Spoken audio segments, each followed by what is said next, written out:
Blog Talk Radio.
Wow, I had that muted. Let's try that again.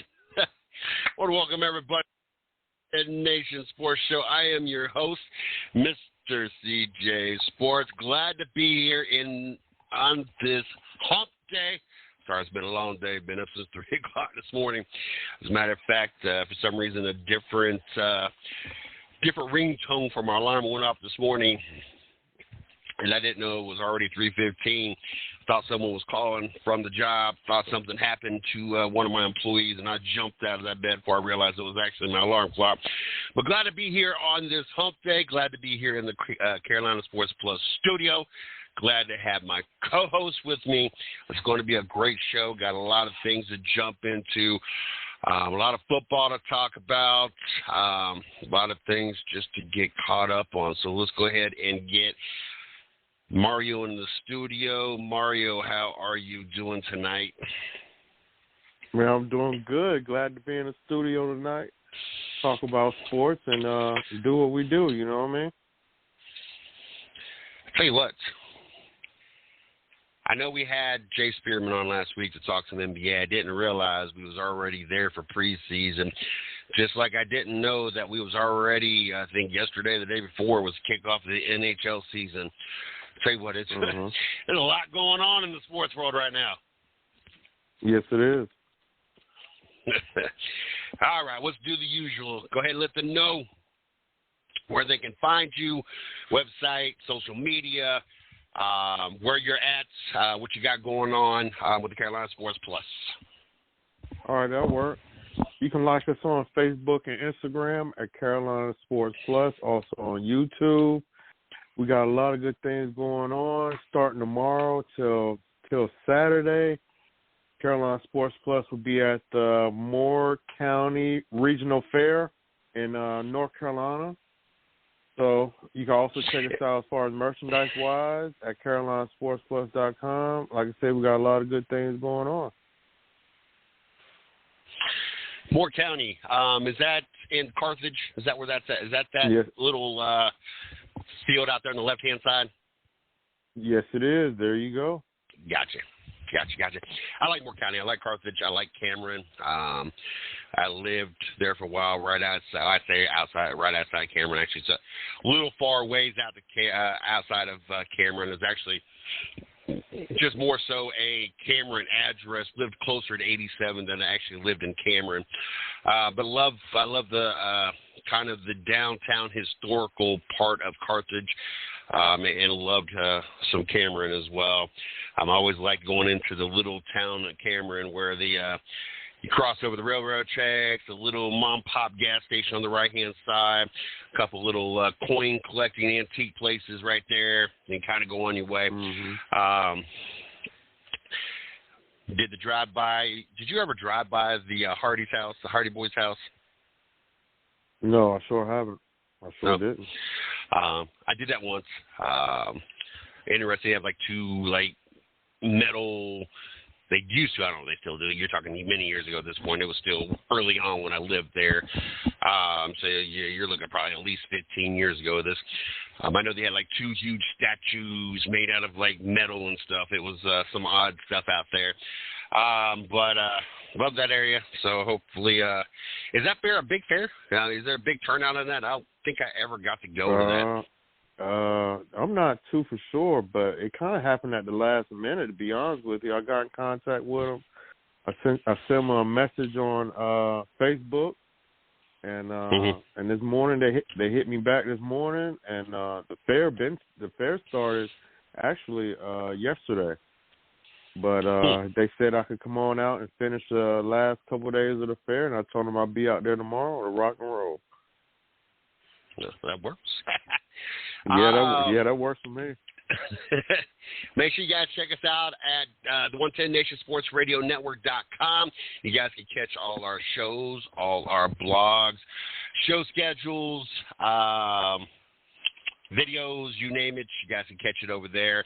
It also has tabs to all the different platforms that the show's on, if it be iHeart, iTunes, Spotify, BTR, Spreaker, Amazon, YouTube, Google Podcasts, Podchasers, GeoSavian, you name it, we're there. So make sure you guys go over there and check it. Make sure you guys subscribe to our YouTube channel. You guys can catch all our shows, videos, and stuff we got going on over there as well. I had actually had video all put together to do behind-the-scenes video about not this week, but last week. But things got so hectic. It was a short week. Went to Gatlinburg this weekend, so I might still do it, but it's gonna be a couple of days out or a couple weeks outdated. I'm not sure. I still got a hectic week going on the rest of this week before things calm down just a little bit. Don't forget, Monday nights you guys can catch the 110 Nation Race Chat Live exclusive. We had Luke Morey on. Pretty much has been behind the wheel of everything. Great young kid, hands-on. Just loved having him on. If you guys missed that, you guys can catch that on the replay. Last night they had technical difficulties on Blog Talk Radio, so they was unable to do the show, but normally you guys can catch Race Chat Live at 8 p.m. on Tuesday nights. And then, of course, tomorrow night there is Safety to Success.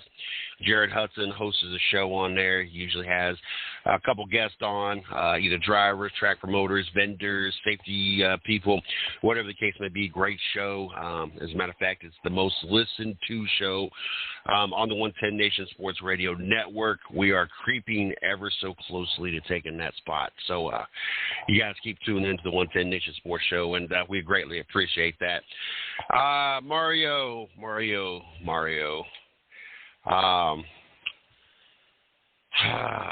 do I want to go first? Let's talk about. I only sent you one thing, really. So we're going to kind of shoot from the hips and talk some NCAA. Of course, we're going to get into football. There's a lot of things. We could probably spend the whole show talking about the NFL. One of the topics outside of the NFL was Deion Sanders' son, Shadar, I guess is how you say it, and flexing his watch at the ASU fans after the W.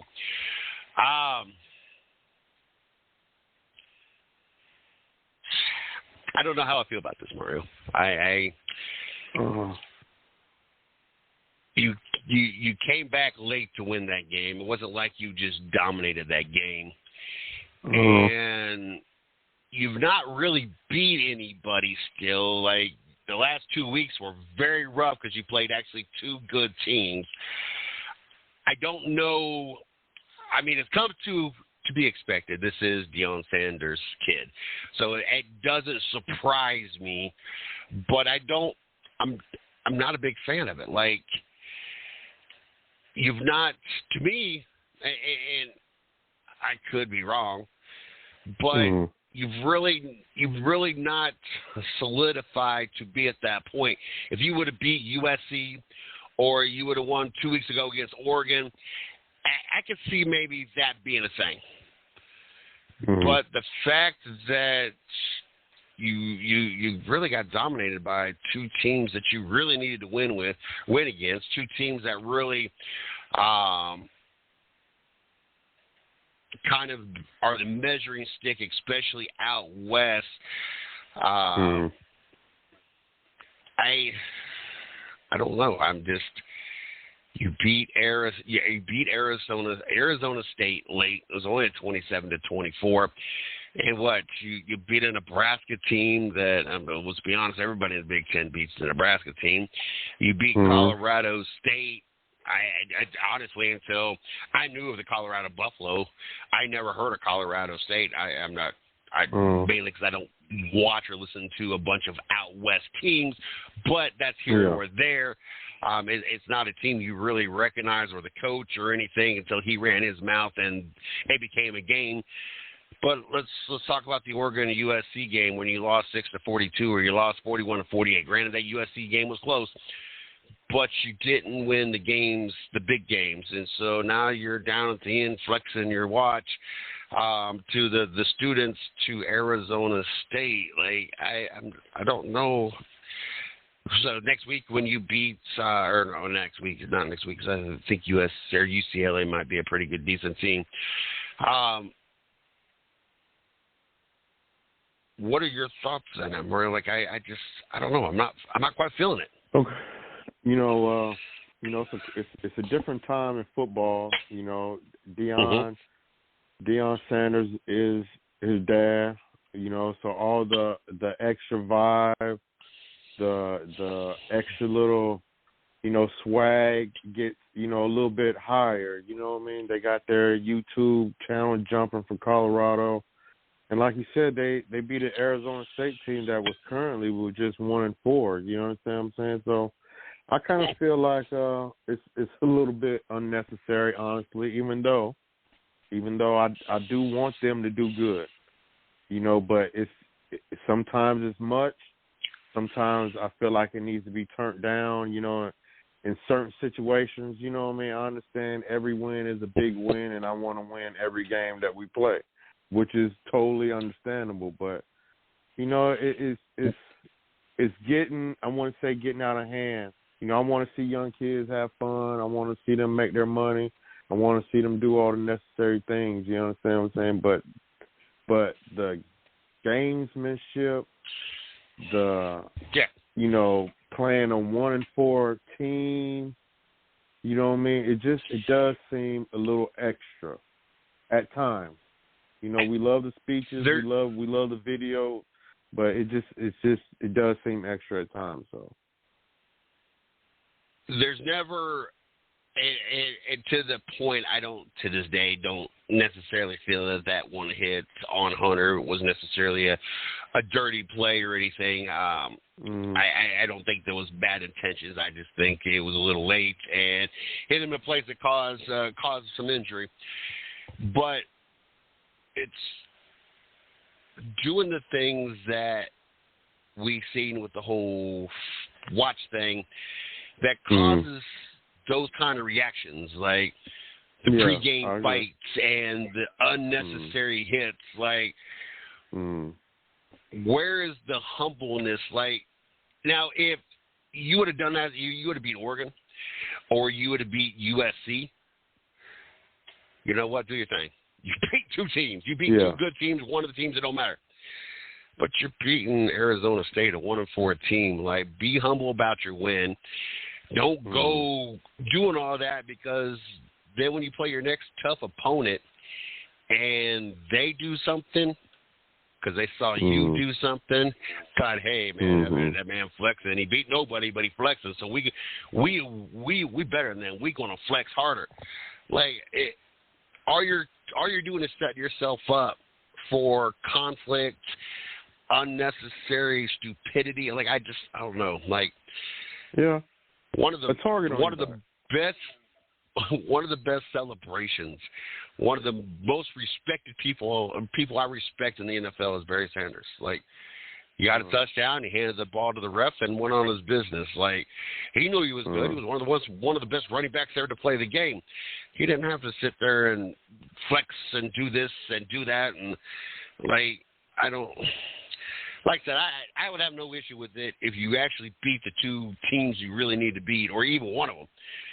But you beat a 1-4 nobody. Like, come on, like, why you? And you barely at that. Like, 27-24. It's not like you even went in there and dominated and won.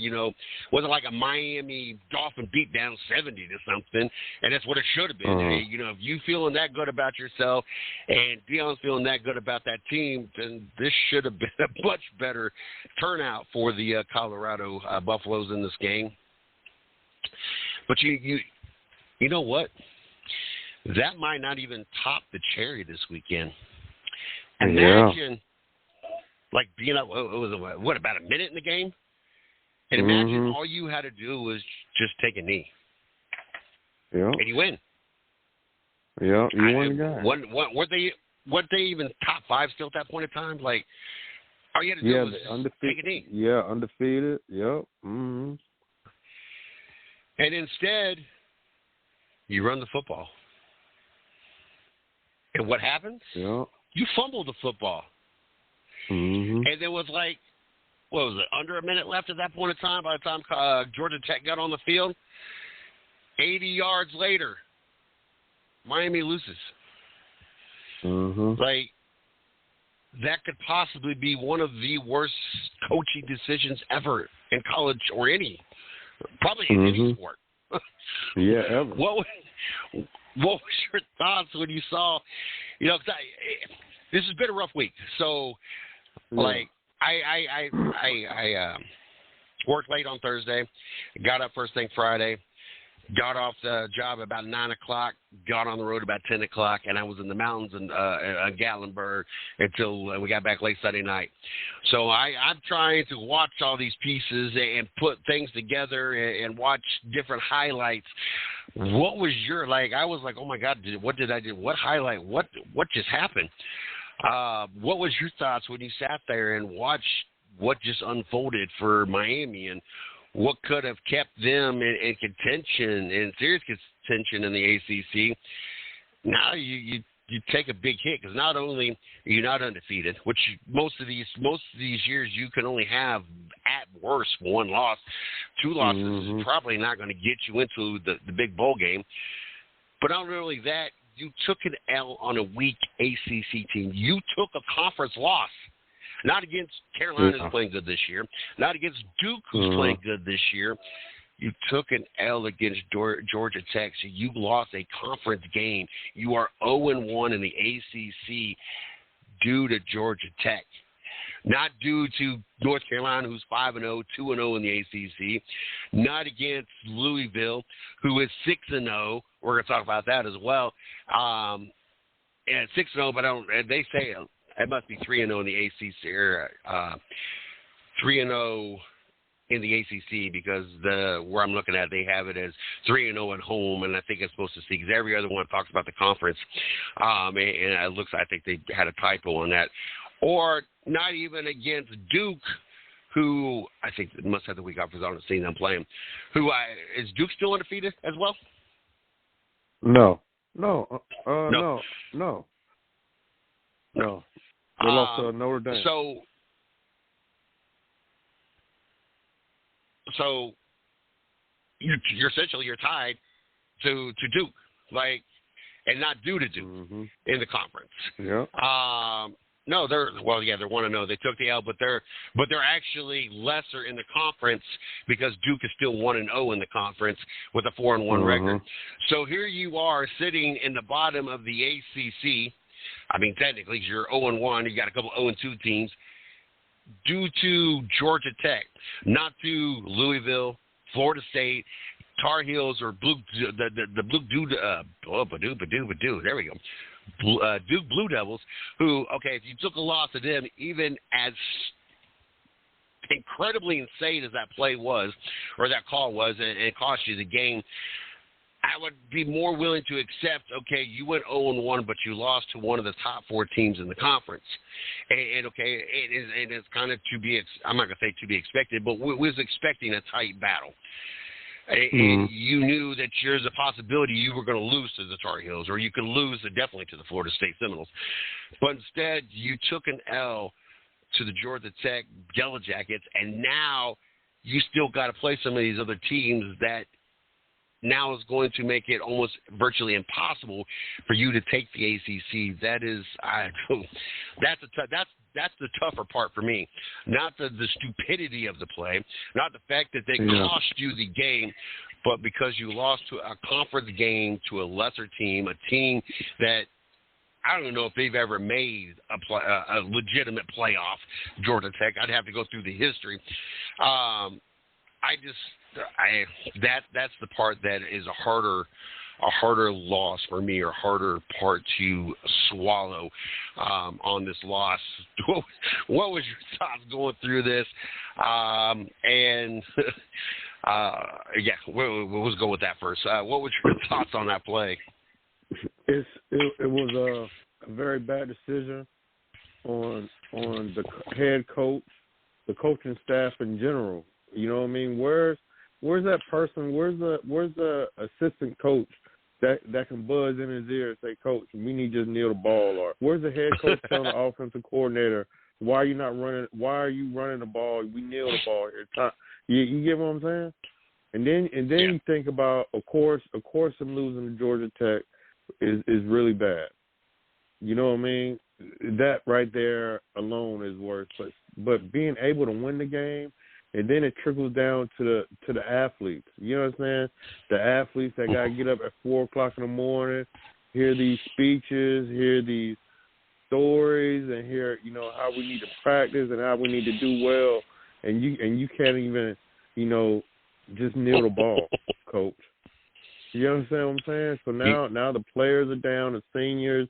You know, everybody wants to win every game, but it's just heartbreaking. Yeah, it's just crazy. You know who should be on the side? Who should have been on the sideline, and who obviously wasn't? Captain Obvious. Captain Obvious would have been there, be like, y'all just need to kneel the ball. Well, thank you, Captain Obvious. I didn't think of that. Yeah. Your Tar Heels. How you feeling about your Tar Heels? 5-0, 2-0 in the ACC. 5-0. You guys beat up on Syracuse. I'm not going to blow the horn on this one. It is just Syracuse, but in all fairness, you guys are 5-0. You guys are 14th ranked, or at least this weekend. I don't know if the rankings have changed. I'm not looking at a current ranking right now. I'm just looking at the results from last week. But you guys are winning games. Even if you guys are not a legitimate contender, which I don't think anybody would consider you guys a legitimate contender to win it all. You guys are looking good to at least be able to be a serious contender for the ACC, which at least gets you into the bowl game. You probably lose that bowl game, but I mean, if I'm not mistaken, Carolina has never been into the new playoff system, into that Final Four playoff system. I didn't think so. So, I mean, as a Carolina fan, say you guys take the ACC, and it's still a far reach, especially with Florida State. More so, I'm concerned with the Florida State for y'all, because Florida State looks really good.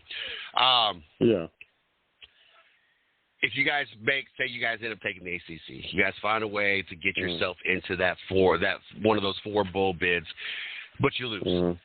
No matter if it's a close game or a blowout, you guys made the game and you lose. Would you be happy with your season? Would you still consider it at least a moral victory? At least you made it for the first time. Yes, without a question of a doubt. Yes. You know, it's still a far reach. It's still a far reach. Because now I believe we have Miami, you know, with their little situation that happened last week. You know, you got to definitely keep an eye on that. You know what I mean? They definitely gonna have something to prove. You already know the locker room type, and want to straighten that situation out. And they're next on the schedule. But we're just taking one day at a time and see how things go. No, and I've talked about this many times throughout the 12 years that we've been doing this, all the years that I want to say is probably a good handful. I bounced for 12 years. I want to say a good handful of them, at least a handful of them, but I want to say a good handful of them was in Chapel Hill, UNC. UNC was literally, the side road's a little bit longer road to me throw a football to lease a property, but if I went to the other corner of the block that I worked on, I could throw a football onto the actual property UNC. That's how close I was to UNC when I was working in Chapel Hill. Football was never a thing, not while I was there. It was Kyle Hansberry and Ty Lawson and all of them. They won their championship while I was there. I did watch and I've talked about this before, I watched UNC beat Notre Dame. Well, I didn't see them, but I was there when they beat Notre Dame. That was one of the wildest nights I ever bounced. And it was mainly It well, still is, mainly a basketball town. The only thing that was really ever discussed about football was anytime I had different football players in. And honestly, I would have rather dealt with the basketball players because you had a bunch of football players walking around that nobody knew, nobody cared about, and felt that they were better than everybody else and just was going to cause problems. I was fortunate to always be able to keep it in wrap and keep everything in check, but was never big with, like, I could see you being Alabama or Ohio State or Clemson, and you kind of walk around like with your chest pumped out, but you're UNC. Like, when was the last time anybody talked about UNC football? So it's good to see this program, football program, turn things around. And I know they took part of their suffering was from, I want to say it was Butch Davis's days, where the classes and there was kind of some, hey, you just show up and you get a passing grade or an A kind of thing, and it was a lot, all that went on, and there was issues, and they've been able to kind of get all that behind them and really turn this football program around. But it's good to see. I'm glad you get an opportunity to kind of feel on the football side what it's like to be a winning football program. Another one is Ohio State. We won 37-17. Wasn't the most exciting first half. I was halfway up the mountains. I was at Case Coast for anybody who's been to Gatlinburg while that game was going on. We got to a point where it was in the middle of Case Coast that you got a little bit of cell phone reception. I think we had just went up 20-17 at that point. So we kind of had a little bit of idea. Yeah, so 17-17, and then we kicked the field goal, and that's when we parked. We walked around. The rest of the family got to see a bear. Unfortunately, this is the first year I did not get to see the bear. And I know that's the first question for everybody is, how's everybody else see the bear, and you didn't see the bear? Let me go on this little story real quick, then we'll get back to sports. So when you go to Case Cove, I call it the halfway point. It's a little bit farther than halfway point. There's actually a place with the bathrooms they have where they show you in the old days where they used to do different things. And so we walked past that stuff, and you kind of walk over this little bridge where this water runs to a mill thing, and I'll talk about that in here in a second. And on the other side of that, there's a barn, and on the other side of that, there's a little creek. Well, when you got to the creek, which that's the first place we go, and almost everybody goes, there's a sign that says caution, and then, or the caution tape, and there's a sign that says venomous snakes. I don't do snakes. As a matter of fact, the very first weekend I came back to Ohio, back in either end of April or beginning of May, I can't remember exactly which weekend it was, of 2019, the wife and I went to a place, it's called the Taylorsville Dam. There's a dam, but there's a bunch of hikings and bike trails and hiking trails and everything else. And when we started walking down the sidewalk, I told her, down the bike trail, I told her, I was like, look, I'm going to be up and front and honest with you. I said, if a snake comes across this daggone trail, I am gone. You are on your own. I don't do snakes. That's just what it is. Yeah, so the wife knew from day one. So I went down there where they were, and I kind of looked around for a minute, and I'm like, yeah, I'm just not feeling the whole, not only is it a snake thing, you're talking about venomous snakes. And all it's got to be is a snake be underneath some leaves or, because we're in fall, so leaves have fell or different, and bite you. You may or may not know it at the time. You may or may not realize it was a snake bite versus just a bug bite or anything else. And you're a good at least hour with no traffic up a mountain. Coming down that mountain, it took a couple hours because of traffic. So you're pretty much screwed unless they airlift you out of here or someone knows what they're doing and gets the venomous stuff out you. So I'm like, let me go back on the other side of this little walkway, and I'm going to look at the water. And then her oldest, now mind you, he is autistic. They so happened after I left, a mama bear and 3 cubs walked right on the other side of the creek. Like I say creek, it's a little bit wider than a creek. Like I don't want people to visualize a creek where you can like hop over, there was no hopping over this. Like you needed a bridge to walk. It wasn't deep water, but unless you wanted to walk through the water, you had to have a bridge to walk over. It wasn't like something small, but it was about the width of a regular sized road is about what it was. And so they sent him to come tell me that there was a bear over there. Because I'm always the one that, first of all, I'm usually the one that always sees the bears first. But they knew 17, 18 years of doing this, I always see bears, so I want to make sure I get to see a bear. And he comes around, and he didn't know what they wanted me to over there for, so he neglected to actually tell me that, hey, they need you over there, or want you over there. So me and him walked over to the mill, and I was explaining to him how it worked and why, with the water turning the mill, turn the grinder, and this is where they put the corn, and they grind the corn to make flour and cornmeal and all that other kind of stuff. And that's how they did it back in the day. I was trying to educate him on a little something. And I kept hearing while we was inside this little building, this little shack building, that you could almost put arms both ways. Like, it's not a very big shack thing. You can get 4 or 5 people in there. There's not a lot of room in there. And I could hear him say something about a bear. Well, there's a doorway on the backside, so I'm sitting there trying to see, but the people wouldn't get out of the way. And by the time they got out of the way, the bears were gone.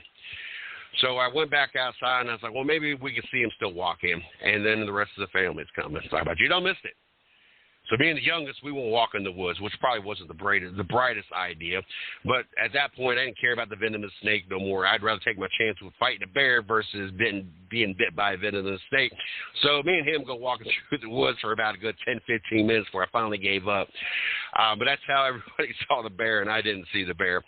But close game up until the fourth quarter, and then, of course, Ohio State finally took over, went ahead and won 37-17 to get to the actual point of the whole story. Once again, not an impressive win by Ohio State. Of course, we're undefeated. It looks good on the board because we scored 17 points in the fourth quarter. I'm still concerned when we play a legitimate contender. I mean, granted, Maryland was 5-0, 2-0 in the Big Ten, but I don't consider them a legitimate opponent.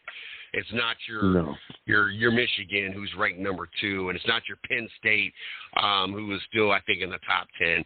It's not, I think there's one other team, I can't think off the top of my head, who's in the top 10 for the Big Ten.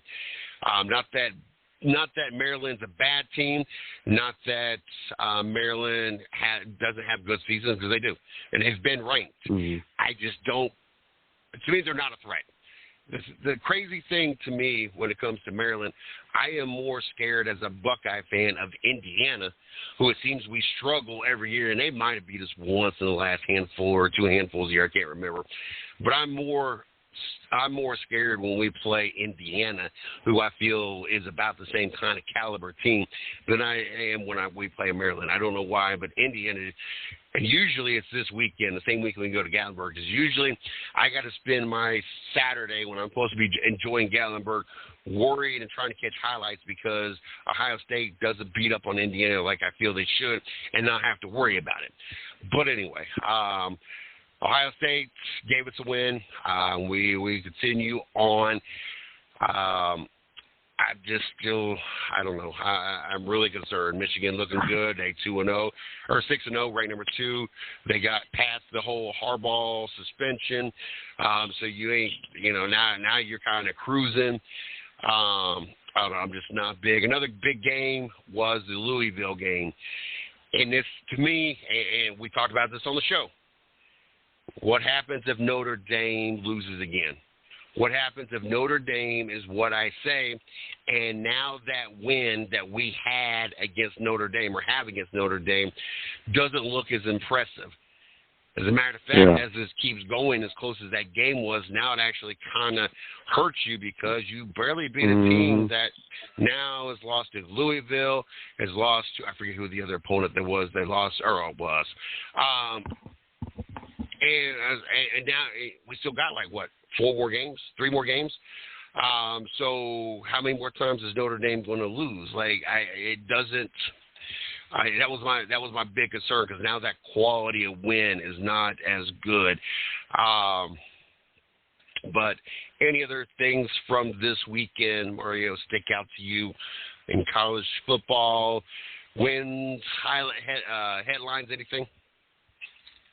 No, not besides, to be honest. We discussed it besides the Miami. The Miami play was the big major talk definitely of the week. It might be the talk of the year. Mm-hmm. I don't know if anybody's going to top what we just saw. I'm going to assume, yes, they are updated. We're going to point out some of the big teams or big names in the top 25 with the new rankings. Georgia still number 1. Michigan number 2. Ohio State did move up to the 3 spot. Florida State number 4. UNC, you guys did move up 2 spots into the 12th spot. Oklahoma did jump 7 spots. They're actually number 5.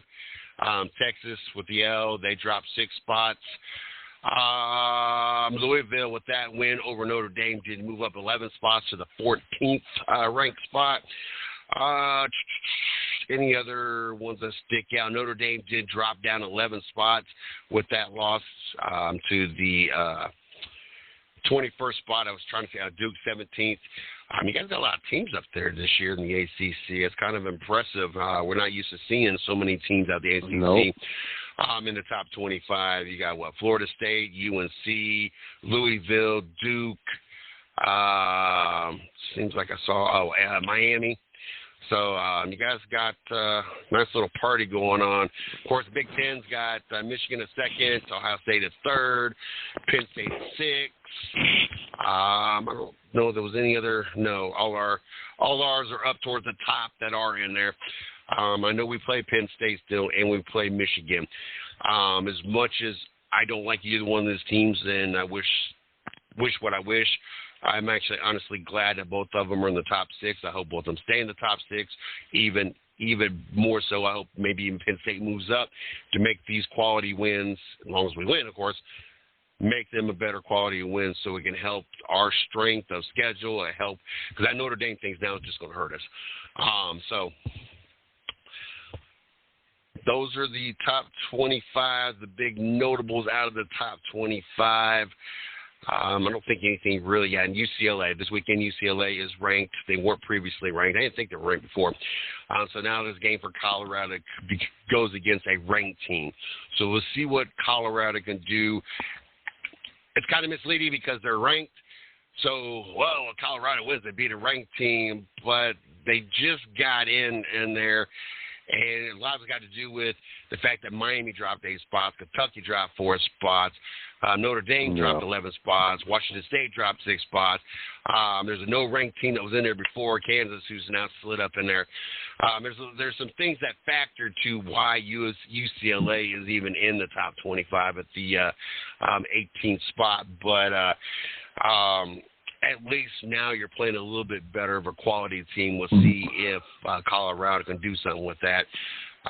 But I think it's everything in the college football world that I think that needs to be addressed. It's time for some football. Interesting weekend in the NFL this weekend. There was one topic right off the top of my head that I wanted to jump into. Last night, or no, not last night. I'm already sitting there thinking I'm on Tuesday night or Monday. I don't even know the week I don't even think I'm even at. But Sunday night, I went to bed. It was, I think, 14-0. It was a Dallas game. I tell you what, those 49ers. They're looking like they might be about it. Where I said that the path goes through Kansas City for the Super Bowl and to be the champions. Yeah. I might rethink that whole comment that I've made this year. Not that Kansas City is doing anything wrong or losing games. I think they're like 4-1, but Brock Purdy is yet to lose a regular season game. As a matter of fact, the only game he's ever even lost, he ended up in the hospital injured. Outside of that, I mean, he's been perfect. Defense looking solid. They made Dallas look like straight garbage on Sunday night. I think there's a lot of things that got to be reevaluated in that game. Any thoughts, opinions? How'd you like Kettle shirt, the F Dallas shirt too? Yeah, it definitely makes the new rivalry. Even though they're not winning, they're not going for Super Bowls or NFC Championship games, but really they are last year. But it makes it interesting, right? You know, with the Dallas coming in saying, you know, no team is going to beat us 3 times in a row, to really the 49ers really being real physical with them and really being dominant, you know. But I think the coaching has a lot to do with it. You know, Shanahan, you can honestly say he's a different type of coach. He does he has some nice routes. He has some nice combinations as far as offense, and their defense is physical. You know, real strong up front linebackers, defensive line. They're real deep. They can rotate them in and out and keep them fresh. But you know, it always goes to Dak. You know what I mean? It leads to Dak. You know, with the 3 interceptions, even though 2 of them were kind of like the game was already over, but it just made Dallas seem a little weak and not at the same level as the 49ers. You know what I mean? So it made that talk. It made that talk, that physical, you know, Dallas is here. It really calmed all that down. What's your thoughts on Brock Purdy? Like, I'm still kind of like, he's undefeated in the regular season. Like I said, the only game he's ever actually even lost in the NFL had to do with him going out injured and in the hospital. He doesn't necessarily overwow you. Like, it's not like Patrick Mahomes or Tom Brady but he's efficient. He's effective. He wins games. Like, if Carolina had the chance to get him, but say it came with a kind of a steep price, just because of the market we are and what he has done to this point, would you want to see Carolina spend a chunk of change? I'm not gonna say what we did in the stupidity we did and the guaranteed contract we spent. Let's say more in the aspect of maybe matching kind of Russell Wilson or Dak Prescott kind of contract in order to lock him up for the next 4 or 5 years. In either an off-season pickup or a trade. Would you want Brock Purdy to be your quarterback?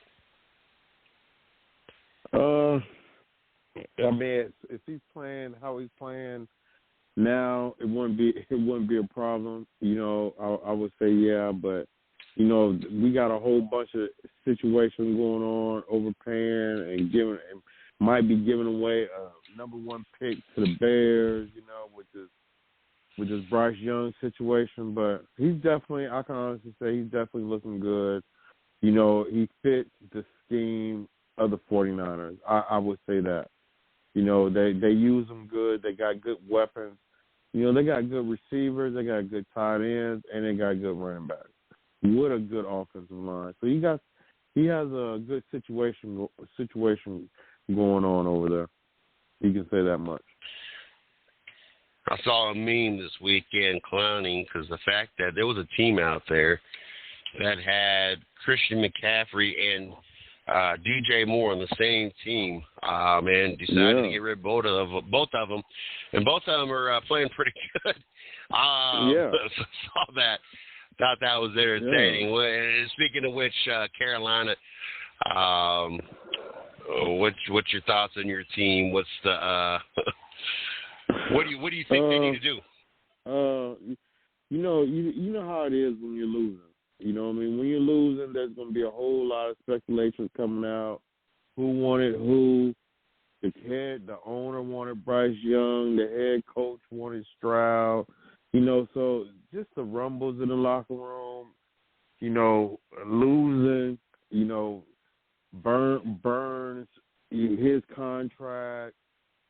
It's just a lot going on, Carolina. It really doesn't feel good or look good as being a Panther fan. You know, it's kind of, I do want the first win of the season, you know, but when is it going to come? You know, it doesn't seem like Carolina's strong enough to even finish a whole game, you know, from first quarter to fourth quarter without any problems. You know, without the picks, without the turnovers, without the fumbles, without the big plays down the field. I just want to win. But now it's kind of like looking at games. You know, are we going to win this game, or are we watching to see if we're going to lose every game? You know, that's the thing that's going on now. So I want to backtrack a second and back to Brock Purdy. 5 games in this season, QBR rating of 123.1. 9 touchdowns, 0 interceptions, and has completed 72% of his passes. Last year in the 9 games he played, his yards per game weren't as good. His QBR was a little bit lower, still 107, still impressive. 67% thrower, so just slightly less completions. But also, you know, he was kind of thrown in after two other quarterbacks got injured and kind of got put into place. 13 touchdowns, 4 interceptions. Both seasons so far are very impressive, but more impressive the second season with the no interceptions, completing 72% of your passes. Do you think this is more Brock Purdy, or do you think that it's the Shanahan system? Like, Shanahan is looked at as one of the best coaches out there right now. And I'm curious is this kind of like the Brady Belichick and Brock is in a system that Shanahan has been able to kind of game plan and call plays around? Or do you think that if we pick Brock Purdy up and let's say we put him on Carolina, do you think he would have the same success? No. I don't think it's Shanahan's system? If Purdy came I Carolina guess right Carolina is a bad example because that defense of 49ers is really good. All right, let's put him on Dallas' team. Dallas has got a pretty solid team. Do you think he would still be undefeated? No. Completing almost 75% of his passes, not throwing an interception? No. You got I think he's good. Go ahead. No, I think I honestly, to me, you know, I'm not taking nothing away from no quarterback that's undefeated. You know what I mean? With the stats that he got, you know, I really do applaud that. You know what I mean? But to me, I think there's a good scheme going on, and what the 49ers got. You know, and I think even like if you actually think about it, it's with the Dallas and the 49ers. You know what I mean? With the offensive head coach going against the defensive coordinator that was on the same team, you know what I mean? So that, which the defensive coordinator was a head coach, you know. I feel like he has something to prove too, but you can't knock him for being undefeated though. But no, I would say it's a scheme. I feel Brock is a really good quarterback. I'm not going to say great at this point. I don't think we've seen enough. He's not even done a whole season. So I want to see a whole season, and it doesn't have to be all one season, but he's only played 14 games. He's like he even combined, he's not played a whole season worth of games. But I also think that Mike Shanahan has done a phenomenal job to be able to game plan and call plays around Brock Purdy's strengths and stay away from any weaknesses that he has had, to the point that nobody's really been able to point out anything. So I am very impressed with that. A couple other highlights of games that went on. Pittsburgh beat Baltimore. We both got that wrong. Matter of fact, we both had it bad. This is the first sub 500 week we've had. We both went 6. Yeah, both of us went 6-8. That takes me to the overall record of 46-32. I'm just short of 60% right. Mario's at 43-35, still just 3 games behind, slightly over 55% of his games right. So we're still on the good side, but this was a very rough week for both of us. This didn't help. I didn't expect Pittsburgh to win this game. But I told you it'd be a good game. This is always, even as a Browns fan, a fun game to watch because they truly do not like each other, which makes things very interesting and a lot of pushing, shoving, fighting, and everything else usually.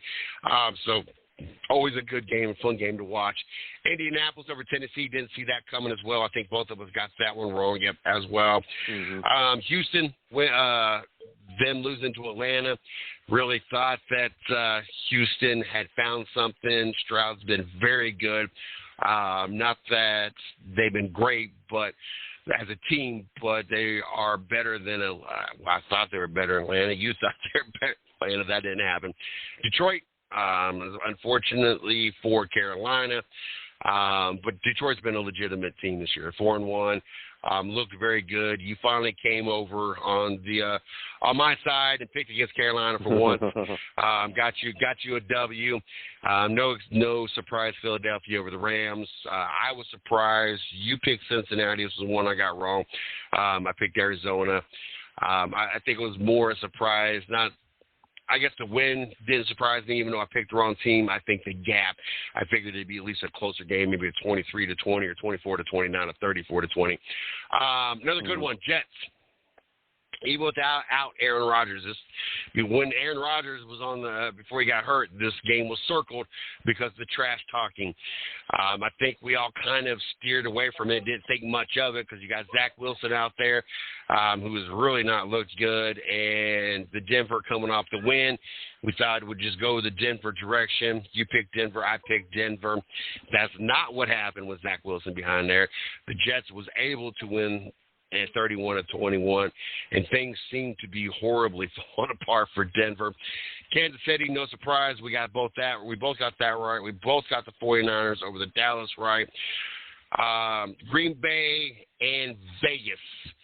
I got right, you got wrong. It was from what I didn't catch it on Monday night. I think I went to bed early. My prediction was Vegas based off home field advantage. Whoever had the home field, my employee came in on Tuesday. He's like, I watched that game. That was just horrible. Like, that was, I said, because he asked me earlier Monday who I was going to pick because he does a lot of sports book betting. I haven't done that yet for this season, but a lot of sports book betting. And I told him, I was like, look, I picked Vegas. I said, but before you put this pick in, I did it strictly based on home field advantage. I figured these two teams, based on whoever had home field, it was who I was going to pick, not because I felt one was really better than the other. You got that wrong. That's ultimately what kept us even at 6-8 this week. Any topics on any of the games? Outcomes, anything that you saw? I would definitely have to say all them drop passes down there in Baltimore. What's going on with them sticky fingers down in there and the Ravens? You know what I mean? They need to hit them jugs and things. A lot of them passes that they drop, they're not even hard balls coming at you. You understand what I'm saying? Majority of the balls was, I wouldn't say lollipops, but you know what I mean, a lollipop ball that you're supposed to catch with no, velocity on it. You know what I mean?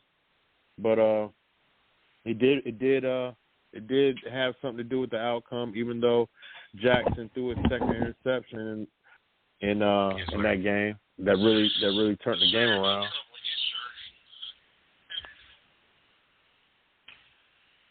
But besides that, it was the same thing. The big game of the week was the Cowboys and 49ers. A lot of people was expecting a better game.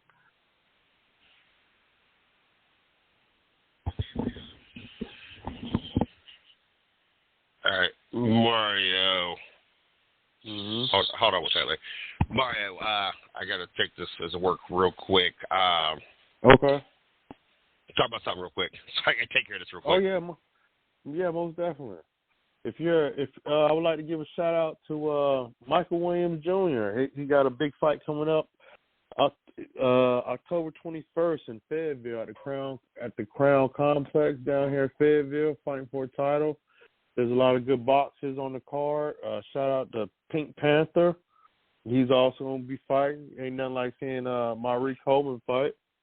And come out. Carolina Sports Plus is also going to be a vendor at the Dogwood Festival that Saturday and Sunday. But that weekend, there's a lot of stuff going on in Fayetteville. Like you say, you can check us out at the Moore County Regional Fair tomorrow, and that's through Saturday. We're gonna have a lot of good merch. We're gonna have some jerseys out there. We're gonna have some Jordans out there. We're gonna have some socks. So we're gonna get more county fresh, as I like to think. So check us out. You can like us online. You can like us Carolina Sports Plus. But besides that, it's Wednesday night. Talk about a little sports. See what's going on. NBA starting back up. NBA, all the sports. NBA, soccer. NBA, baseball, basketball. All of them gonna be on. I think next week. It only happens for a couple of days out the year. So that's always interesting. Ain't nothing like turning on the TV and be able to watch the sport that you like, because it's definitely going to be on. All right, I'm back. Sorry about that. All right, boss man. No, you good. all our systems went down to work, and I don't know what exactly it did. I was like, the best thing I tell you is we have a 1-800 emergency number when all our systems go down. They have to help you with.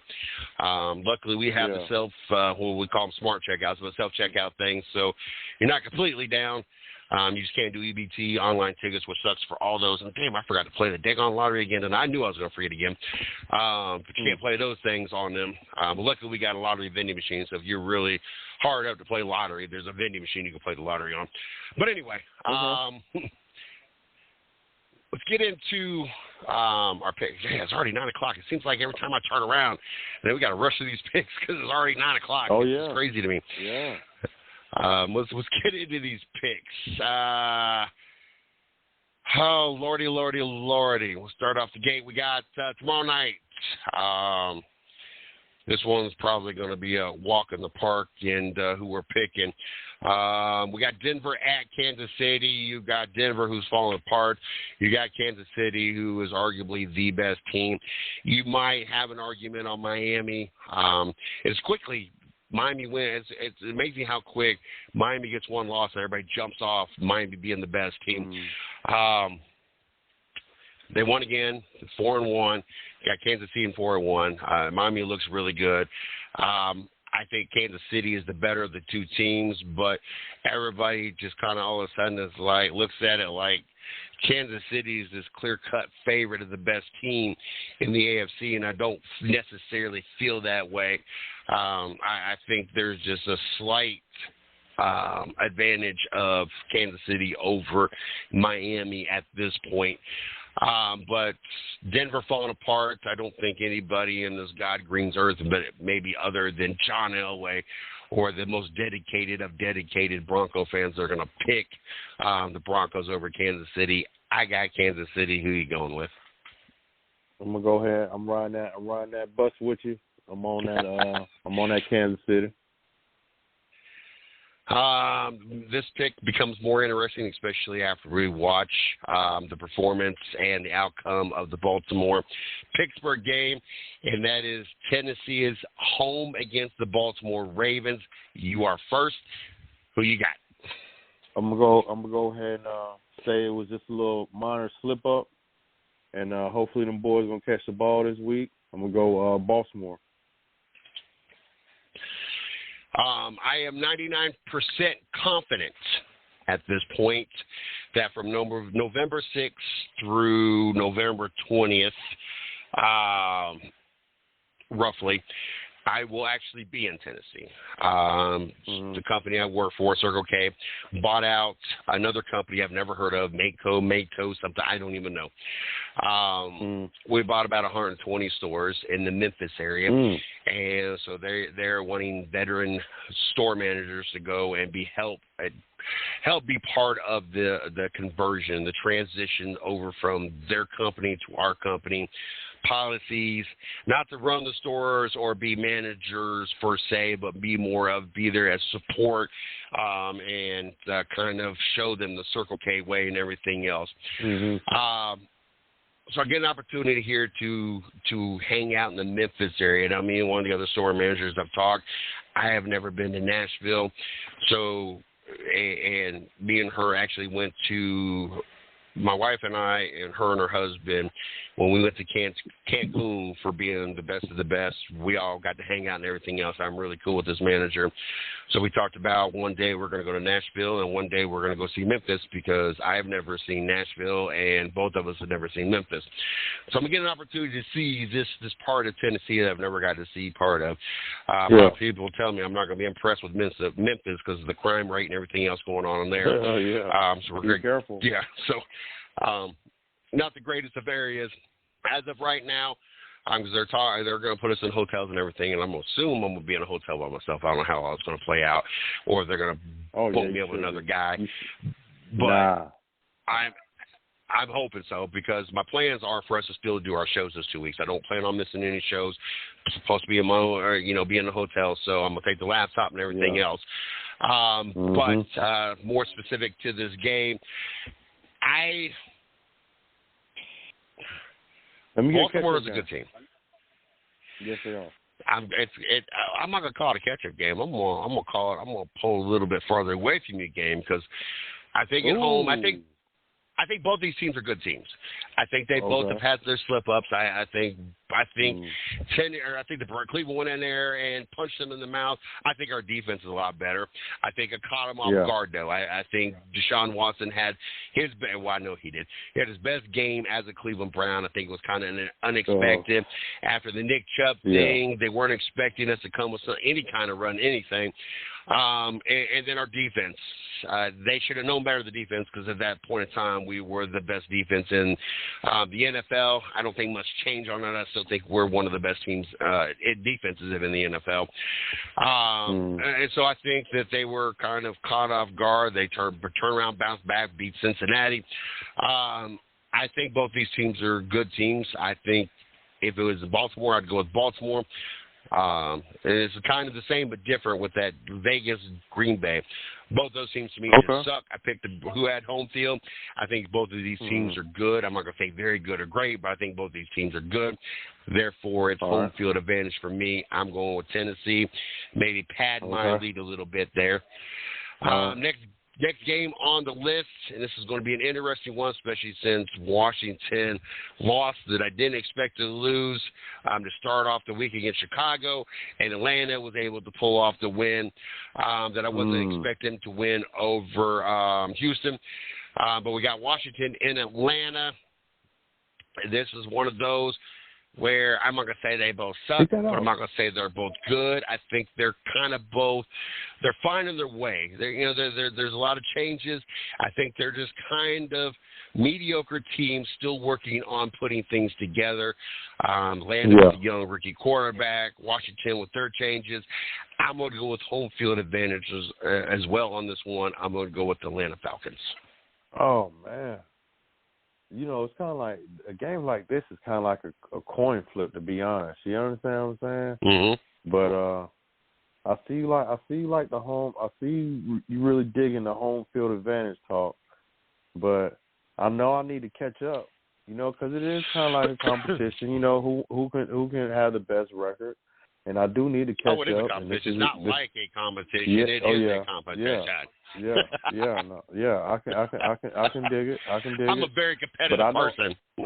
Oh yeah, most definitely. So am I. And I feel good that I had to jump off the Carolina bandwagon because they would just get me too many losses. You know what I mean? But I'm gonna go ahead. And flip the other way, and hopefully this can be a catch up game again. And I'm gonna go against you and go with the away team, back to back game. And I'm going Washington. Gotcha. All right. Next game on the list is this is a horrible game as well. A lot of bad games this week. Minnesota at Chicago, both 1-4. Oh my goodness. Both of them not playing good football. You are first this time. Who you got?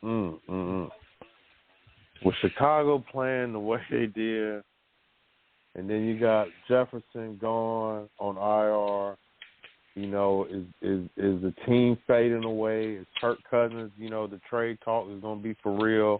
Where is he going? So I'm going to go ahead and I'm going with the Bears. I'm going with the Bears. Even though Minnesota can win, I'm going with the Bears. I'm going with the Bears. Yeah. You just I know. you just trying to let me pull away, ain't you? Yeah, I know. I really want. I want to pick as the Vikings, but who at home? Vikings. Chicago. Chicago. Yeah, I'm gonna ride out with Chicago, man. Let's go ahead and pick the Vikings. Let's be even, Steven. You ain't got to tell me what to do. I'm gonna do it. I'm gonna pick the Vikings. You know, it must be nice to be the Detroit Lions right now. Like, I know. Green Bay sucks. Yeah. Chicago sucks. Yeah. Minnesota sucks. Yeah. Like, Detroit don't even have to have that 4-1 record to look good. No, like they just look. Yeah. The rest of them just suck out there. Yeah, if they win a couple more games, they will probably be the first team. Yeah, they'll probably be the first team to lock their Yep. Yeah. All right, so we got Seattle traveling to Cincinnati. Yes, Cincinnati had a bounce-back game this last week. Looks like Jamar Chase is made up with the rest of the team, and everybody's playing nice. We'll see how well everybody plays nice after Seattle travels into Cincinnati and beats the Bengals. I don't think Burrow is 100. I don't think Burrow will be 100% the rest of this year. I'm not going to say I feel it's necessarily a mistake to keep him playing. You get to a point where your record's getting out of the point. Right now you're 2-3. Say we get to be 2-6, 2-7. I think it might be time to pull the plug for the year and go ahead and let Burrow heal and have the time off. I understand that you're still in contention. You were 0-2 last year, still made the playoffs. I don't think he's healthy enough to turn your season around. You might be able to coast to a 6-11, 7-10 record. I don't know. I just don't see it. Seattle, I'm not still sold on the whole thing. It seemed like last time I picked Seattle, they ended up losing. But I think I'm very confident that Burrow's not past this injury. We're going to see it show the rest of the season that he plays. I think Seattle goes into Cincinnati and wins. I got the Seahawks. Well, this is definitely a good week for a catch-up week, or somebody's going to get ahead or somebody's going to get caught up. I'm definitely going Cincinnati. I think I might lock this up early. We're talking about Detroit locking up the division early. I might lock this season up early with these picks now. We see. You got the somebody should be on. You got the 5-0 49ers traveling to Cleveland to play the 2-2 Browns. I've heard rumors. I don't know how true it is, which might. In my end of the pick, it wouldn't make no difference. I'm going the same way either. But I've heard some rumors of possibly Deshaun Watson not playing this weekend. I don't know how true that is. Coming off of a bye week, it was a game time decision him not to play last game they played. So I think it's catching everybody's surprise. There's any rumors at all that he possibly is not playing this weekend. I'm not 100% sure. You are on the board first to pick who you got. I'm going nice and easy, 49ers. I've done said I think the path goes through Kansas City and now San Francisco as well. Even if Deshaun Watson was out there playing, I don't know how confident I would have been to even pick Cleveland at home with the possibility Deshaun Watson is not even playing, and we got an opportunity to see a couple weeks ago that the Browns have no plan for a backup quarterback, because that was one of the worst quarterback outings by DTR. Well, by any quarterback, but it was by DTR, our fifth-round rookie. I quickly realized we did not plan on Deshaun Watson ever getting hurt, and there's no I don't know why you got rid of Josh Dobbs, who's been looking pretty good in Arizona, or why you didn't really more so keep Jacoby Brissett or Brisket, I think how you say it. Brissett, how you say his name? Brissett, yeah. Why we did not do what we need to do to lock him up to keep him there as a backup quarterback, especially if you're winning. I don't think he would have really complained. Pay the guy the money. Let him be your backup quarterback. He was a good teammate. He did what he needed to do last year. I'm not understanding that. Either way, I'm still picking the 49ers. It's not even a close, even a batting an eye on this one. And see, that's how you do it right there, Mario. There was no hesitation. Yep. There was no. I have no problem jumping off my team if I don't think they're going to win. You're right. Well, see how. Well, I say that and joke with you, but I would probably have to hang up the phone if you pick Carolina this week. This should be an easy pick for you as well. 4-1 Miami, 0-5 Carolina. I'm going with Miami for like every obvious reason. We'll see how you're riding this week. Are you going to follow suit and just make this an easy decision like I did with my Browns, or are you really going to let me run away with it this week? No. I ain't going to say I'm going to let you run away with it. It's so good. I felt confident in teams that to pick against you early, but Carolina lost. Carolina already done put me in a 2-game hole, to be honest. You know what I mean? If you really want to think about it, there ain't too many games that I've lost that you didn't, back and forth, you know what I mean? But the real the major two losses that I got are really both on Carolina. I would love for them to beat Miami, but if I had to bet my money on it, I'm going with Miami. And there's no disrespect to Carolina, but there's just too much going on to even have faith in them right now. I would love to see him win. Browns. I'm sorry. You can call disrespect, or you call it whatever you want. Browns. I don't care. I'm about winning myself. Yeah. So it's next game on the board. This is going to be a very good game, very interesting game. Matter of fact, I hope this game ends up in my market where I can watch it, and that is the Indianapolis Colts in Jacksonville get the Jaguars, both 3-2. I'm going to say both of them are great or even very good teams. I think both of them are good teams. I think both of them, Indianapolis and Jacksonville, both have a lot of things they need to work on. One of these two teams is going to have to win this division. I think I picked Jacksonville to do it. I just think, honestly, I think I might have picked Tennessee to win the division. Jacksonville second. That might have been my other wild card. I can't remember who I picked for. No, I don't think I picked Jacksonville to make. I can't remember now at this point. I had to go back to listen to the show. Yeah. But Indianapolis, I didn't think they would be doing as well as they're doing with the young quarterback. And, of course, he got hurt. I don't know if he's back this week. Was he back last week? Do you remember? No. He's going to be out. He's going to be out for several weeks, I believe, if I'm not mistaken. Gotcha. So this should make for an interesting game.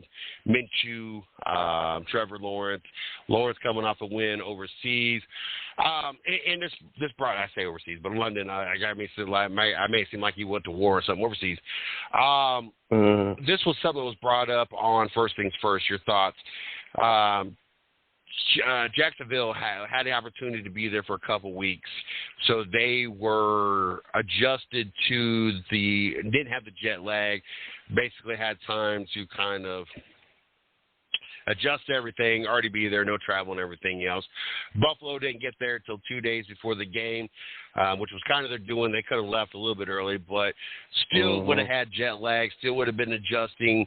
But since they waited until the end of the week, either Friday or I think it was Friday, I think they said 2 days before the game, it looked like they were kind of sluggish and everything else.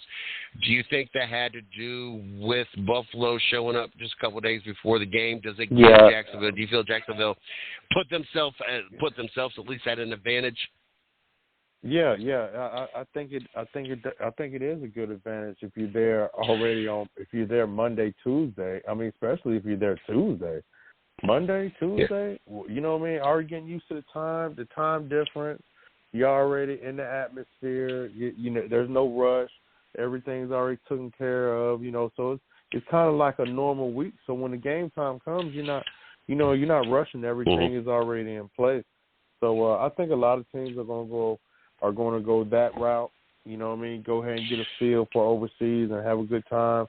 But I think they should leave early. I would. I think that they shouldn't allow any teams. If I'm without looking at the schedule being in front of my face, I'm gonna pull it up on here in a second. But if I'm not mistaken, Jacksonville played back-to-back games in London, and that's why they were already there. If that's the case, and I'll let you know here in 1 second, if that's the case, should teams be allowed? I know at the end of the day you're giving up home field because now some of those games are considered home field. But should a team be able to have back-to-back games because of that possibly being an advantage? Yeah, they played in London back-to-back. They played two different stadiums, but both of them were in London, so they were there for 2 weeks. So they had a chance to, make the, basically already be adjusted to it. So should teams be able to play, or if worst case, let's do this even better. And it just clicked in my head. If you're going to let teams, which I have no problem letting teams stay there for 2 weeks and adjust, but let's let it be divisional games. In other words, the Panthers play the Saints twice. So why not let both of them be there for 2 weeks? One gets home field, considered home field on one of the weeks, and then the other stayed in the other team. That way, neither one gets an advantage. You get time. The first game might be a little bit of a sluggish game, so you're still adjusting to the time difference. But by the second game, both of y'all have adjusted. It should make for a great game, and nobody has an advantage. So I feel that either you don't get to play 2 weeks in London back-to-back because you kind of get an advantage, or both teams make it division games so that you play each other twice in a season anyway, and that way neither team gets an advantage. Yes, that sounds like a good idea. It really does. Don't you? I feel like there's like a feel that Jacksonville is going to be like the overseas team. You know what I mean? Don't they play there a lot? Doesn't it seem like they do play there a lot? Somebody keeps rumoring that they feel that that's where they're going to move to. I don't know how true this is. I don't know the situation in Jacksonville, but that was the first thing I heard today or when they were talking about that conversation. Well, they go over there and play all the time, so eventually that's where they're going to be, that's where they're going to be home. Yeah, they play there all the time. Even like last year, I think I'm not looking at the schedule from last year, but it feels like they play there a lot. It really does. Yeah, it does. You're first on the pick. Thank God you're first. Indianapolis, Jacksonville, there's really no home field, even though Jacksonville is considered the home team because they are in London. And I think Jacksonville won the week before. Hold on, I want to look at something. So they talk about 2 weeks, but this would be the second week. I want to look back a second because I'm thinking maybe did they have a bye the week before that too? Is that what happened? No, they didn't have a bye. So no. So this week's not. This week is a home game. I don't know why the previous two games were. I don't know why I just thought this was overseas as well. The previous two games were both the Atlanta and the Buffalo game were both London games.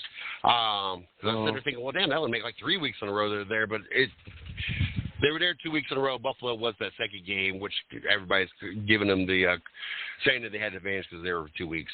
They're back now. My only concern. Oh, did you pick? Yeah, I picked the Jags. Jags. My only concern with the Jags now at this point is you spent 2 weeks over in a different time zone. Now you're coming back and now you're the one with the jet lag. Because, and not only was it just a week or like Buffalo, who was only there 3 days and you were back, you've been there for 2 weeks. So you are on a totally, completely different sleep schedule. So that's my only concern with Jacksonville is how much did you guys get used to being on a completely different time zone. It would be interesting to see how well they adjust coming back. Because like I said, it's not just a weekend or a 2 day, 3 day, or even, hey, we went on Tuesday, we leave back on Sunday kind of thing. You were there for 2 weeks. And actually it was probably longer than 2 weeks, and I'm betting you got in there Monday or Tuesday. You were there that entire week, played your football there the entire next week, played your football before you left. So Well, I guess it would still be exactly about 2 weeks. I agree with you. I am going to go with Jacksonville as well.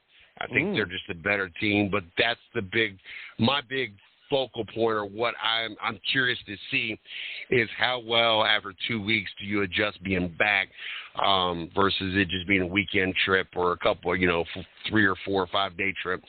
The next game on the list, you got the Saints traveling to Houston. Saints looked pretty good. Houston, they took the L at Atlanta, kind of surprised us. Stroud still playing good. I just think the Saints is a better team. If these were a little bit more evenly matched, I would have probably thrown this into the home field advantage thing. But I just think the Saints as a team are a better team than Houston. I am going with the Saints. Who you got? I'm also going with the Saints. Next game on the list. Hey, did you see that horse? They call it a horse. Well, they didn't call it a horse. Horse collar. That's what I was looking for. Horse collar tackle that kind of kept Vegas in that game and helped them win Green Bay. Did you see that? Yeah. What were your thoughts on that? It's I understand that, everybody's fast, but plays like that got to be definitely just looked at. You know what I mean? It's, you might as well add that. You might as well just throw that in there too. You know what I mean? Just because each call is risky. You know what I mean? But if it's the wrong call, that's what makes it worse. You know what I mean? It's the wrong call. That's not even a call. You know what I'm saying? But I'm still getting penalized for it.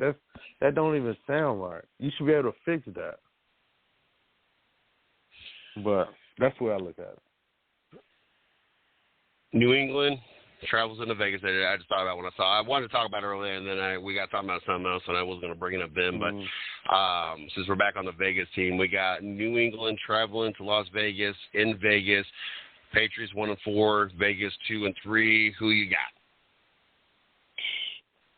At this rate, how things are going, I'm going. I didn't pick them. I didn't pick them last week, but I'm picking them this week. I'm gonna go ahead and go with the Raiders. All right, we went different directions. I think things turn around for the Patriots. I don't know. I just, for some reason, think New England, they can't keep losing. They got to get a win somewhere. I'm not over impressed. You figure both Vegas and Green Bay both sucked. It came really down to ultimately came down to that horse collar tackle, which then kept Green Bay from doing anything. And Vegas ended up winning by a field goal, I believe the score was. I'm not quite sure what the issue is with New England, but I don't think Vegas is that good of a team that New England couldn't win the game. I'm going to limb. Every once in a while I got to do it too. Maybe help my situation. Maybe, that might be the one I go on a limb for that helps me at least maintain, because the other ones you picked against me, if you go right, then we're tied or you're ahead, so maybe I need a little something to help go in my direction. Next is Arizona at Los Angeles. Other than the win against Dallas, Arizona has not been impressive at all. Just took a beat down by Cincinnati. Rams, not that they've overwhelmed us, but are a better team at home. I'm going with the Rams. I'm also going with the Rams. Next game on the list, I think this would be an easy one for both of us. But I want to address or ask you a question about a play and this team. And it's the Philadelphia Eagles, who are 5-0, traveling to New York or New Jersey to play the Jets at 2-3. My question is, this whole talk about the quarterback sneak play they do, that they push the quarterback and everything else. Some people wanting it to be banned. I guess one of the other teams did it last week or the week before. It caused an injury. Other people feel that why are you going to take something away just because one team has mastered it? I'm kind of on that side of you don't let the defense run up or push each other or run up on each other's back because of safety issues on field goals. So why would you kind of do something that's kind of the same but not quite the same? I just think you're taking, I don't know, I'm kind of in the air with that because I don't want to let my dislike for a team also factor into it, and I can't stand Philadelphia. I've seen enough video. I can't stand their fans either. But what are your thoughts on that? Should that be a legal play? Do you have any issue with that play? Do you think safety is kind of not being looked at on this play? What are your thoughts on this whole Philadelphia and this whole push the quarterback thing that they have mastered? It definitely is a tricky play, you know, especially when it's in that goal line, inch yard. And then you got a quarterback that deadlifts so much weight, so and he's not the tallest quarterback, so he's already low. It is kind of a toss-up play, you know. It's kind of like if you can't, you need to stop them. You know, if you look at it on defense, you know, you got to stop them before they get in that range where you don't have to, you don't even have that scenario. You know what I mean? But then on the same token, you got the running backs, fullbacks, everybody pushing the quarterback at the same time too. But I say just like the NFL did, let's see how it goes. One more year, you know how it looks, but you got to be able to stop them. You know what I mean? If you're just crying about that just one particular play, you should have stopped them on fourth down at the goal line. You know, get lower than they can get low, or however the case may be. Why do you think, or what do you think, or how do you think Philadelphia has been able to master this and nobody else is really, like, what do you think is so different about Philadelphia? Nobody else can master it or even come close to how Philadelphia does this. Yeah, it's I don't know. You know, with him being short, they can definitely tell they're There's a bunch of short quarterbacks out there, though. Bryce Young is short. There's a bunch of – I don't know. It's just weird to me. Like, nobody else is even on the same level. And it's just a simple quarterback sneak. It's not like this crazy design play or something. I don't get it. Like, they are able almost every time to be able to push that quarterback up there and kind of bully that line. And they got obviously a really good offensive line, but I'm not going to say it's the best offensive line. It's probably easily top 5, top 10. But there's other offensive lines there at the beginning of the season. Dallas Cowboys was considered one of the best. Ways that they protect and what they do with and make holes for Christian McCaffrey. Obviously, the 49ers got a really good offensive line. There's a lot of good offensive lines out there, and nobody, not even Kansas City, like, Mahomes cannot do that on a regular basis, and he's not a very tall quarterback. They do this every time. Like I'd have to look up, because I know they keep track of this, what their success rate is. But I bet you their success rate versus them, versus everybody else in the NFL, has got to be an astronomical difference. Like, it just blows my mind. It's like they have a cheat code or something, like the old Contra days with the up, down, left, right. Like they had this code. Like, it don't make sense to me. But we got Philadelphia in New York or New Jersey against the Jets. Who you got? I'm going on Philadelphia. Yeah, I figured so.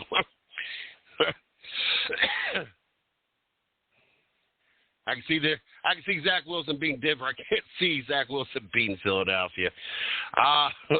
The next game on the list is, and this should be a good game, Detroit, and it's going to be a hard pick too. Detroit at Tampa Bay.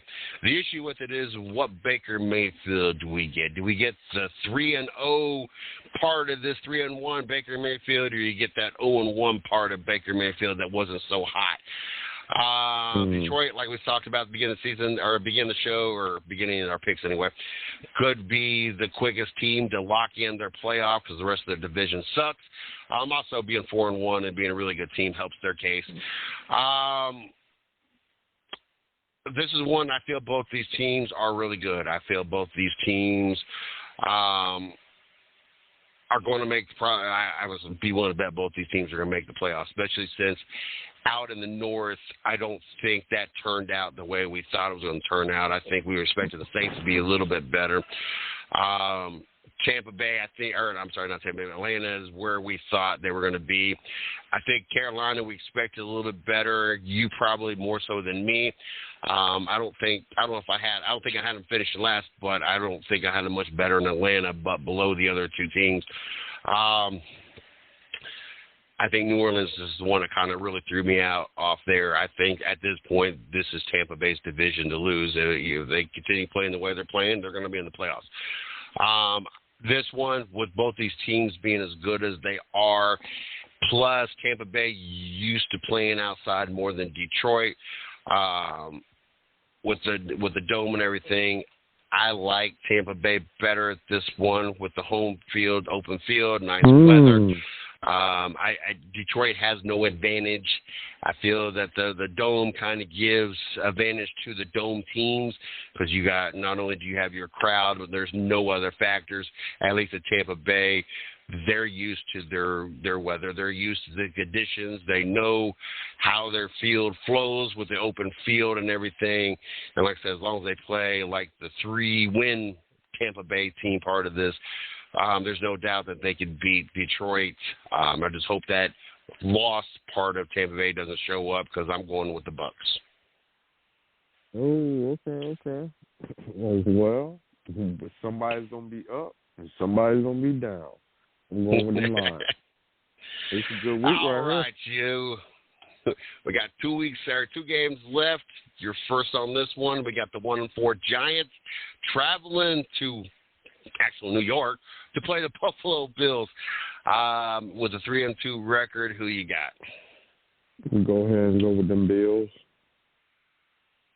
I am going to follow suits because outside of that crazy comeback win that Daniel Jones and the Giants did, they've really been non-existent ever since. Buffalo, whether it was or was not due to jet lag losing to Jacksonville, that's what I'm going to chalk it up with as well. Wasn't like they were blown out. They barely lost that game. Back at home, back in their stadium, been sleeping back in their beds, no long traveling other than the flight back, but I guarantee they went ahead and came back Monday, either Sunday night or Monday morning to get their rest. I'm going to go with the Buffalo Bills as well. Last game on the list, they call them America's team. I don't know why they call them America's team. At this point, they're just some annoying Cowboy fans, and that's really it. It's not America's team, but we're going to go with that title. Travels to Los Angeles, or actually stays in California after losing to the 49ers to play the Chargers. I think Chargers are a good team. I like the Chargers. I think that might have been my other, my wild card team. But with that being said, and Charger fans don't take that personal, because if it had been any other team at home on a Monday night, I probably would have picked you. But Dallas got smacked in the face and hard and put on blast, on notice, and embarrassed on a standalone game on Sunday night last week. There's no doubt they're coming into this week and trying to make a statement that, look, we them boys. I'm going to go with Dallas just as simply as I think that they're going to be all in to prove that they still should be in the talks of playoffs and even Super Bowl. Cowboys is my pick. Yeah, it wouldn't be a good look if the Cowboys lost for prime time. No. You know, it really back-to-back weeks. Back-to-back weeks. The Chargers is a good team now. You know? Yeah. But I'm gonna have to go. I'm gonna go ahead and lean on the Cowboys and think they're gonna come back and bounce back. But if they lose, it's gonna be ugly out there. But I'm going Cowboys.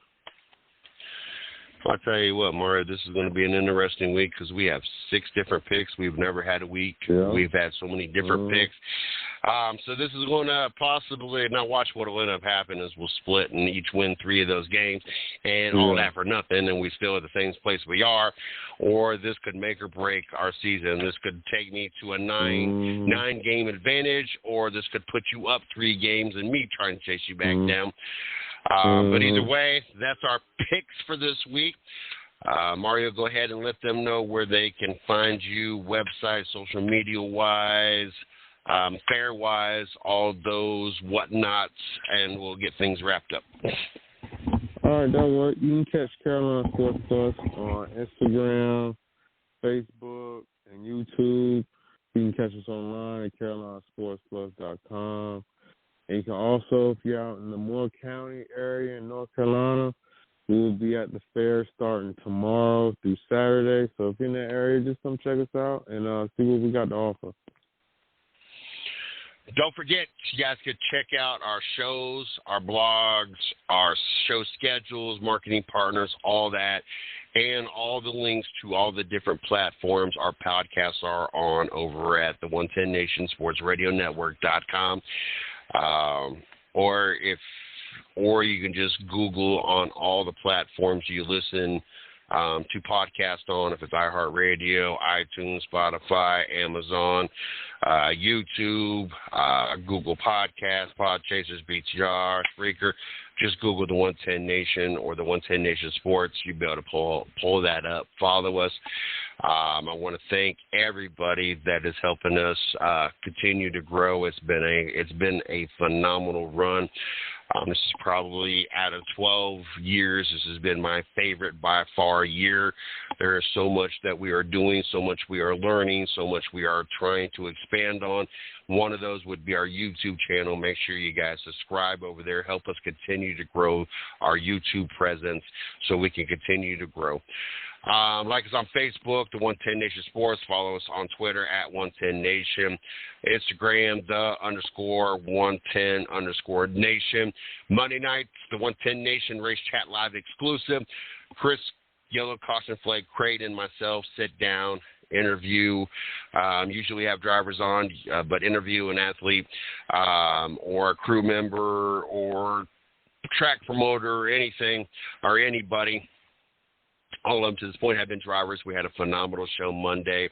Last Monday actually was one of my favorite shows. The guy we had, the driver we had this Monday missed the last Monday, so we did the whole show talking just about different topics in racing. It was a fun. I loved it. Had a great time. It was kind of unscripted, just conversation for 30 minutes. Was a great time. Race Chat Live, you guys can catch Tuesday nights right here on the 110 Nation Sports Radio Network, 8 o'clock. All shows are 8 o'clock on the 110 Nation, as of right now anyway. So that's not the only time frame or time slot available. That's just what all of them are scheduled at. Chris, Taz, and Miss Lee, catch you guys up on the latest going on in the racing world, more specifically, usually just NASCAR, but will and do talk all sports as well. And then tomorrow night, on Thursday nights, you got Safety to Success. Jared Hudson will be sitting down with a couple guests, usually as drivers, track promoters, vendors, safety people, stuff like that. The most listened to show on the 110 Nation Sports Radio Network. Great interviews, great conversations. Make sure you guys check that out as well. Mario, anything else? Did I forget anything? Can you think of anything? No, it is. I definitely like doing this show with you every Wednesday night. So I look forward to seeing you next week. Yeah, it is. It's gotten to a point, into all honesty, and I don't know if I told you this or maybe the wife. It's gotten to a point, because one point in time, my shows, I had fun. Then it got to a point where I didn't have anybody with me, and especially with my schedule, it made it hard. It got to a point that I didn't enjoy it as much because I'm trying to pull for topics, and my schedule and not be able to keep up with everything made it hard because I don't know everything that's going on, so I wasn't able to research things, have topics, have things planned out, and maintain a show and all by myself and talk to myself the entire time when I was too busy to keep up with sports. This season has been my favorite season out of the 12 years that I've been here doing this, and every week I feel we get better and better and better. And it has gotten to a point I love Wednesday nights. I look forward to Wednesday nights. I look forward to sitting here and talking sports for an hour or hour and a half. At this point, so we're going to probably end up having to go to 2-hour shows. Or I love it. Next week, I'm going to reach out to him to confirm, but we should have Jay Spearman on for about 20 minutes. I think throughout the NBA season, we're going to have him on every other week for about 20 minutes. With his busy schedule with work and kids and everything else, I don't want to overwhelm or make him stretch things and not be able to do it or not want to do it. So we're looking at trying to do about 20 minutes every other week. So I will reach out, but I do expect to have Jay Spearman on the show for about 20 minutes next week. So looking forward to that as well. Love having him join us. I miss doing shows with him. I miss him coming on. I miss him in his blogs. He used to do blogs for us as well. Wrote some phenomenal pieces back in the day. His NBA expertise is phenomenal. I love having him on. So we have that extra knowledge and be able to cover more sports. So I love having him on as well. But Mario, yes, I don't know why we didn't do this before, but I'm definitely glad that you decided that you would want to come on the show with me and do this. And like I said, I think every week this has gotten better and better. I think the first show or two was a little kind of, I hope we can do this. It makes it rough. The rough part about it, especially when either you don't know the person or you've never done this kind of anything with somebody, or you've not talked to them in a while. And that's, part of our other thing going into this is, we'll comment back and forth, but we didn't have, we didn't have any face-to-face or actual phone conversations. We might have messaged back and forth throughout the years or, voice message back and forth on Messenger, but we never done anything like this or had, an actual conversation or anything. So when you go into it and you've not really talked to your co-host, but then you're doing it in two different states. So it's not like we get a chance to sit in front of each other, next to each other, and know when he's going to talk or when I'm going to talk or where we're going to, so for us to, at this point, basically do the show flawless with hardly any overlap and any talking over each other is phenomenal to me and shows us how quickly we have been able to come together and do this show together. And even last week after the show, Jay Spearman texted me and apologized because at one point, and if he wouldn't have pointed it out on the show, I don't think anybody would have noticed because I was getting ready to go into the next subject, and I kind of drug me saying something because I didn't know if everybody was done, and I wanted to give everybody a chance, and I went ahead and started to say something, and that's when he said something, and it wasn't that I was ready to move on necessarily or, I felt that I was over-talked. It was enough of a silence. I thought we were done with that, and he wasn't. I told him, I was like, look, if you wouldn't even pointed it out, I don't think anybody would have noticed. So that's how minor it was, at least in my eyes, that it was. And even having him on, so not only have we been able to come together like this, but then I've had this relationship with Jay. You're still new with Jay. So for all three of us to be in three different states, me and you hadn't talked in a couple of years, like actual conversations. I hadn't talked to Jay in a few years, and you guys have never talked in your lifetime, but all of us come together and be able to do this almost flawlessly is such a phenomenal thing to me and a great time. I give this another month or two, and you would have sworn me and you have been doing this for years on top of years. So, this has definitely been an unexpected surprise, but it has been great, and it makes it one of my favorite nights. I'm looking forward to the day that you and I are doing this every day, and this is all we got to do outside of some sports stuff. So this is beyond more than I ever imagined at this point. So thank you for coming on board with us as well. I think we're going to get out of here for the night. Like I said, next Wednesday night, we'll be talking NBA. We should have Jay Spearman in the studio. Of course, we'll be talking our NFL, NCAA, and any other of the big topics that are out there. You guys have a great night, and until next time.